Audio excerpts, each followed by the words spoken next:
What is up, YouTube? It's Pierre for Kicks, and today I wanted to give you a little update on what I was doing tonight.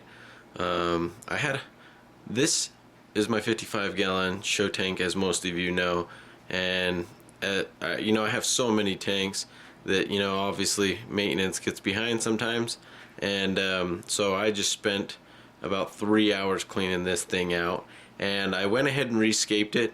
As you can see, I put them all to one side. I was actually going to do like a big pile up, kind of like more, like that, and kind of just, make a big rocky area, and then kind of just like an open plain for them to kind of swim out there and do their thing out in the sand if they want to dig or whatever. But it turned out, I kind of like it.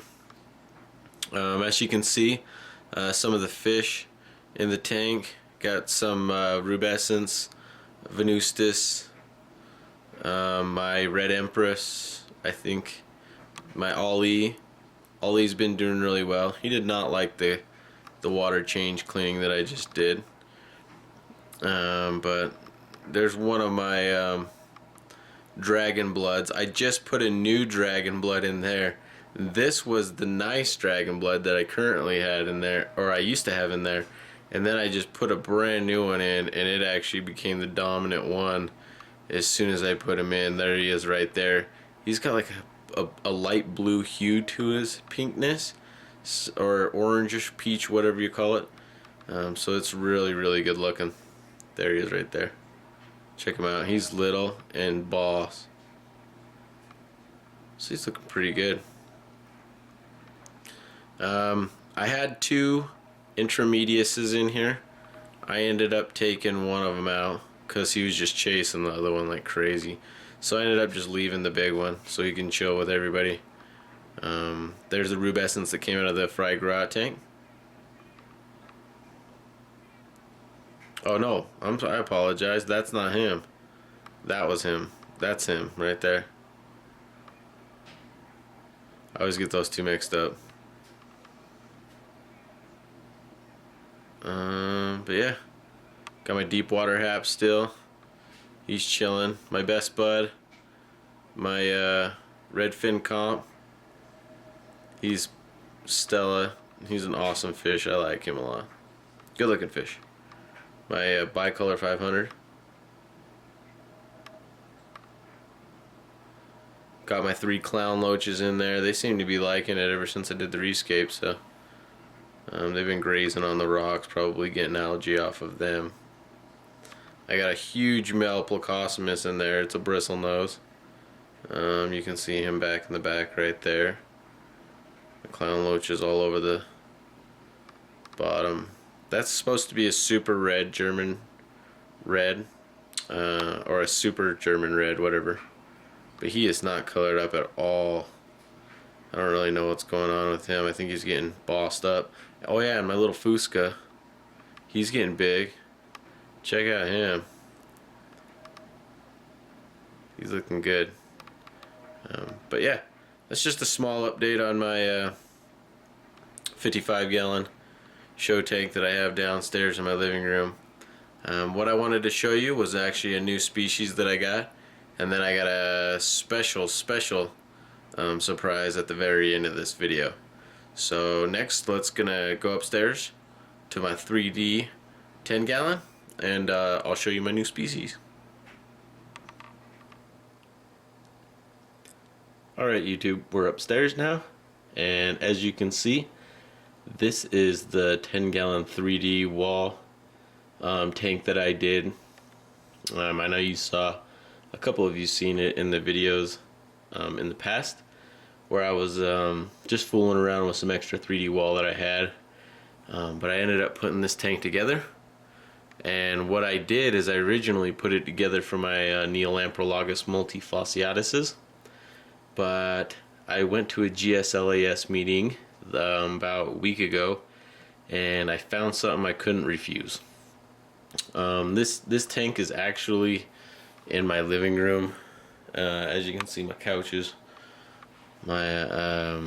This is in my upstairs living room, so it's a pretty fancy living room or whatever.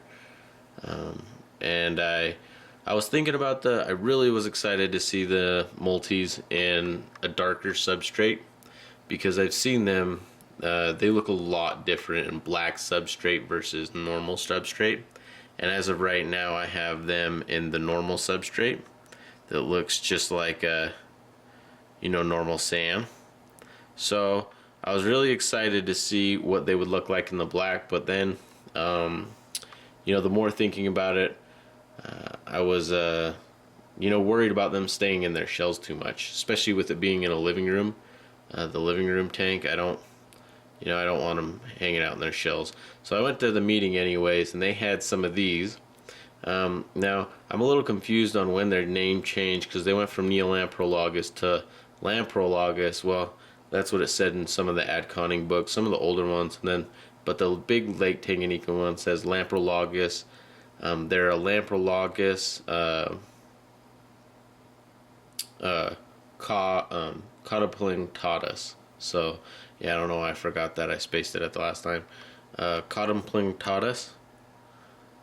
That's about how you pronounce it, but they're a Lamprologus Cotyplingtatus, and they're a dwarf cichlid, and they're really, really good looking though. They got the blue eyes, the yellow top fin, and then the males actually have just a yellow. You can see this is one of them right here. They got a yellow stripe on the very, very back fin, but only the males have that.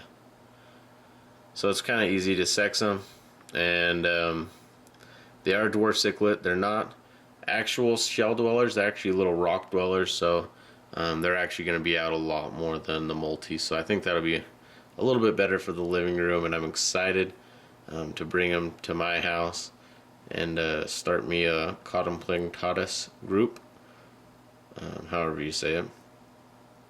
But these ones are some really, really nice fish. Definitely overlooked, and actually in the last TFH digital subscription, I know everybody got theirs. We had a little bit of trouble because the lady that was doing the contest left TFH department, but we got them all out now. And the article that I was reading on today said the Cotyplingtatus was actually one of the cichlids that you could actually put in a community tank. So that was a pretty cool article. I really enjoyed reading that. So if you did want to read more of these, definitely go to some Ad Conning's books or some TFH digital. That new article was really good on them too as well. But yeah, that's about it on the new little dwarf cichlids. You can barely even see those guys, they're so small. I just wanted to show you some special news before we go, and then I'm about to go to bed because it's about 3 a.m. So let's go back down to the fish room. Alright, now we're back in the fish room, and I'm about to freak out. I feel like I just won the lotto, but it's finally happened. I came downstairs, and this is just literally 10 minutes ago I walked in here. I was going to do a video on the Cotyplingtatus and just my show tank cleaning, but then I came into this room, and my favorite fish of all fish, my Anchor Island F1, has breeded with his little chiquita, his little lady friend, and it looks to me as if she's holding a lot of fry. This is the first time that I've got them to spawn together. They've been in the tank together for quite some time, I would say a couple months, and I have not gotten any activity from these guys. So I am super, super stoked to see them starting to spawn, and you can see him. He is just stoked. He is just red, red, red. He gets so dominant red, but just a good looking fish. You can see him shaking for her. Oh, that's what I'm talking about. They are still, oh my god, dude, money shot.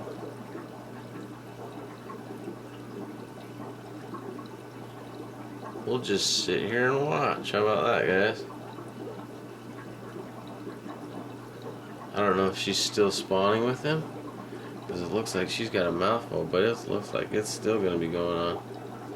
Hopefully she lays a billion eggs. I am so stoked. So it looks like I'm getting, finally got a pair out of these two.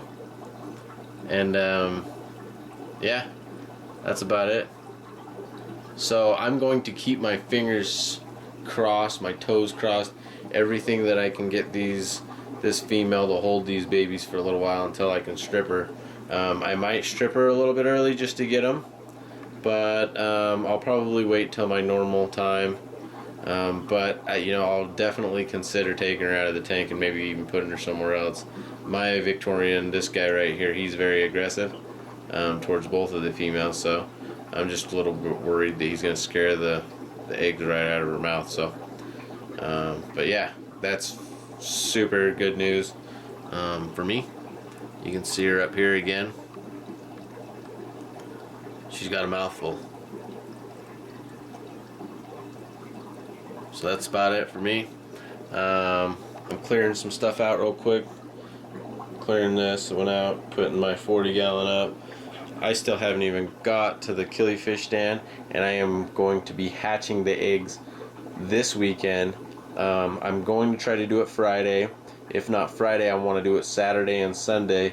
That way I can attend to, I need to attend to those fry. As soon as they hatch, I need to get them, put them in their containers.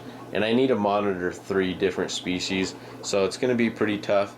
And I want to do it when I have actually some time to look at them and keep them. So I'm going to switch out these boards. I'm going to swap out all the boards. And yeah, that's about it. But give you guys another update soon on these anchors. Hopefully she'll be able to keep them in her mouth. If not, I'm going to be trying to take her out and put her somewhere where she can hold them. Alright, Perfect Kicks, I'm out.